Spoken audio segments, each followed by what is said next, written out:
E falando agora sobre fundo imobiliário, a CVM emitiu no dia 17 de maio, se eu não me engano, a decisão aí falando que ela voltou atrás naquela decisão do MXRF. Eu fiz várias lives aqui sobre o assunto, então depois, se você quiser dar uma olhadinha, volta aqui no canal, dá uma pesquisada lá, MXRF, CVM, que vai ter vários vídeos nesse assunto. Alguns deles eu trouxe até planilha, um deles eu trouxe até planilhas lá, mostrando a questão dos lucros, prejuízos acumulados, toda a discussão aí, mostrando tudo o que aconteceu, tá?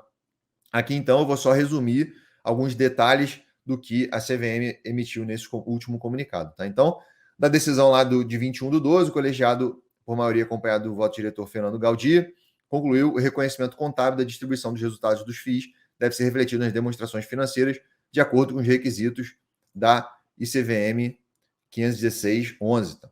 Apenas naquilo que for pertinente com as normas contábeis emitidas pela CVM, aplicadas às companhias abertas. Desse modo, caso a distribuição dos resultados seja superior à soma do lucro líquido do exercício, com montantes de lucros acumulados, é aqui que o bicho pegou, né? Se vocês depois assistirem os vídeos lá, você vai entender melhor. Há uma transação de restituição de devolução de capital, amortização, e não de distribuição de rendimentos, tá? E aí, no dia 31 de janeiro, foi protocolado o pedido de efeito suspensivo da decisão até a apreciação do pedido de reconsideração. Então, logo depois, aqui do dia 21/12, aqui explodiu mais ou menos ali no final de janeiro, quando foi a galera teve acesso a esse pedido de suspensão lá da administradora, do MXRF, e aí foi quando explodiu, que a galera, foi quando eu também fiz essas lives, todo mundo falando do assunto e tal, foi um absurdo, não sei o quê, alguns achando certo, outros achando errado, e aí eu mesmo naquela época eu falei, cara, acho muito difícil a CVM voltar atrás, já foi decidido e tal, mas aí a administradora conseguiu que a CVM emitisse lá em 15/12 um pedido de reconsideração e ela aprovasse aí para poder analisar de novo o caso para verificar se realmente foi a melhor decisão tomada na época, tá?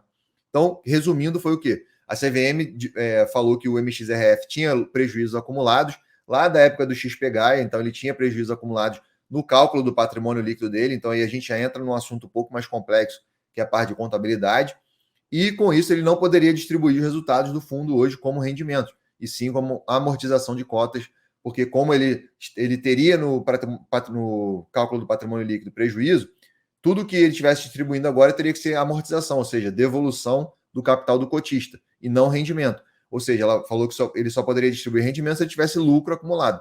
Como ele não teve, por causa dessa fusão, de pegar, maior rolo do cacete no passado, ele acabou absorvendo esses prejuízos aí no passado, tá? E aí a CVM reconsiderou lá em fevereiro de 2022, aí vem falando aqui, né, que a requerente, no caso o MXRF, afirma que a contradição entre o texto de fundamentação e o texto dispositivo conclusivo torna obscura e difícil compreensão a extensão do provimento parcial manifestado na decisão e suas repercussões jurídicas, práticas econômicas e operacionais. Ou seja, a CVM, mesmo depois de ter analisado o caso, ela não emitiu um comunicado claro sobre o que deveria ter sido feito, né? E aí houve toda uma discussão, porque principalmente em relação ao lucro caixa que está na lei, né? Porque vem falando lá que o vocábulo lucro, né, na lei que está acima de tudo, no caso aqui a lei 8668 de 93, que regula os fundos imobiliários, vem falando que os fundos eles são obrigados a distribuir 95% do lucro caixa. Só que isso no mundo contábil aí não existe, né? E aí é da onde veio toda essa discussão e tal, que caberia a CVM aí, adentrar no exame de inobservância em sua integralidade os princípios que formam o processo administrativo, que por erro de julgamento, quando a interpretação da lei por si só também justifica a revisão do ato. Então, mais um motivo aí que o fundo conseguiu aí que a CVM reclassificasse, né? Então, a mera reclassificação contábil dos valores distribuídos a título de rendimentos não alteraria o valor do patrimônio líquido do Maxi Renda. Então, aí o Maxi Renda falando, não adianta eu ficar amortizando, porque se eu ficar divulgando isso aqui, se eu ficar distribuindo isso aqui como amortização, isso não vai impactar o meu patrimônio, né? Já que eu estou tendo um fluxo de caixa para poder fazer jus a essa distribuição de rendimento. Maxi Renda não incorre no risco de descontinuidade ou mesmo rigidez financeira pelo fato de distribuir rendimentos aos cotistas de acordo com a Lei 8668, que aí vem falando a questão do regime de caixa, né? Lucros auferidos apurados segundo o regime de caixa. E é isso aí que gerou toda essa discussão, tá? Porque não existe lucro em regime de caixa, existe demonstração de fluxo de caixa e demonstração de resultado de exercício. São coisas diferentes. Uma é o lucro contábil e a outra é o fluxo de caixa. Então não existe lucro caixa, né? Quanto à extensão dos efeitos da decisão, a administradora alegou que a sua implementação traz não apenas risco jurídico, como também implicações operacionais financeiras, de governança, de gestão de liquidez e até mesmo tributárias no contexto de uma distribuição de rendimentos e patrimônio. Então, mais uma defesa aí que ela fez. Eu dei uma lida mais ou menos aqui em tudo, separei alguns pontos que eu achei interessante. Assim, ó. Então, assim, o colegiado, por unanimidade, reconheceu a existência de obscuridade e contradição a serem tratados no mérito e, portanto, estarem presentes hipóteses previstas no artigo 10 da resolução da CVM 2021, decidiu conhecer e apreciar o pedido de reconsideração. Então, aí sim, o MXRF foi meio que liberado de novo para poder distribuir como rendimento. Ele vinha distribuindo até o momento, tá? Desde que lá em fevereiro a CVM falou que ia verificar de novo o fato para ele reconsiderar. Aí o fundo foi lá e já tinha divulgado, já tinha distribuído também o rendimento do mês relacionado a janeiro. Então ele não seguiu aí, no caso da decisão do dia lá de dezembro, né? E com isso ficou toda essa discussão. Mas ainda bem que a CVM, mesmo em fevereiro, já falou que ia reconsiderar e verificar de novo aí tudo. E aí o fundo continuou distribuindo rendimentos normalmente.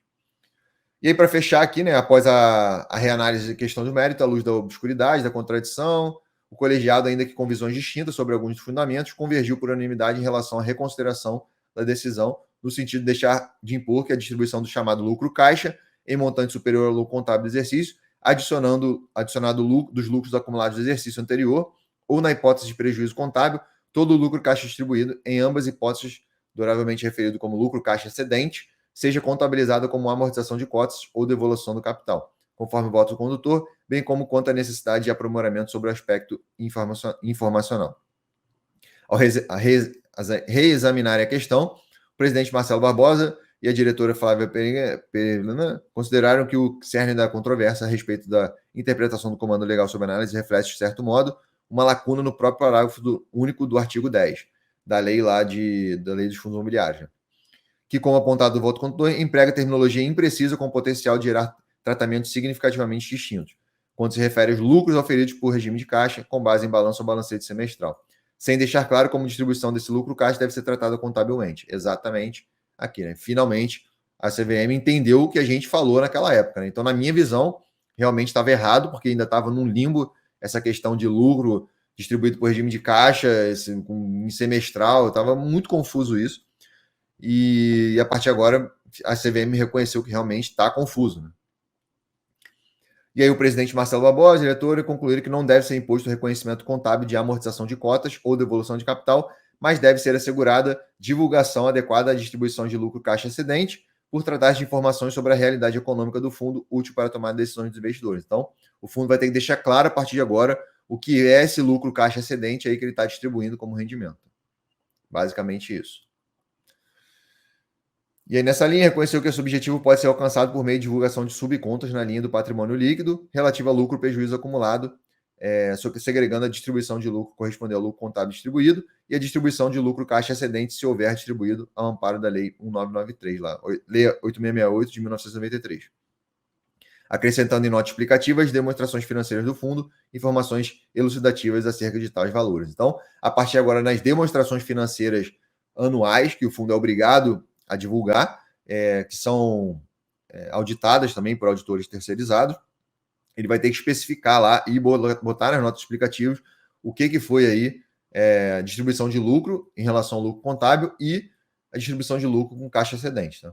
E ainda com o objetivo de complementar o regime informacional e conferir ampla transparência aos investidores dentro das competências atribuídas à CVM, entendeu o colegiado, os esclarecimentos devem ser divulgados pelo administrador fiduciário do fundo nos avisos ou informes enviados aos cotistas, de modo a possibilitar fácil compreensão. Então, está falando aqui que a partir de agora, nos informes mensais, relatório gerencial e afins, isso tem que ficar claro também para os cotistas ou para os potenciais futuros investidores tomarem suas decisões. Tá?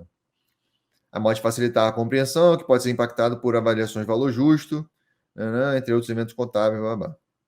Colegiado por unanimidade, deu provimento ao pedido de reconsideração da requerente e, reconsiderando o entendimento da decisão anterior, decidiu reconhecer a regularidade de tratamento contábil dada a distribuição de lucro caixa excedente, e não como uma amortização de cotas integralizadas, observadas prospectivamente as condições feitas a respeito dos aspectos informacionais, blá, blá, blá, blá, blá. Então, está aqui a decisão, foi proferida no dia 17 de maio de 2022, e agora, então, está resolvida essa questão, finalmente. Acredito que não devam haver mais discussões em relação a isso no futuro.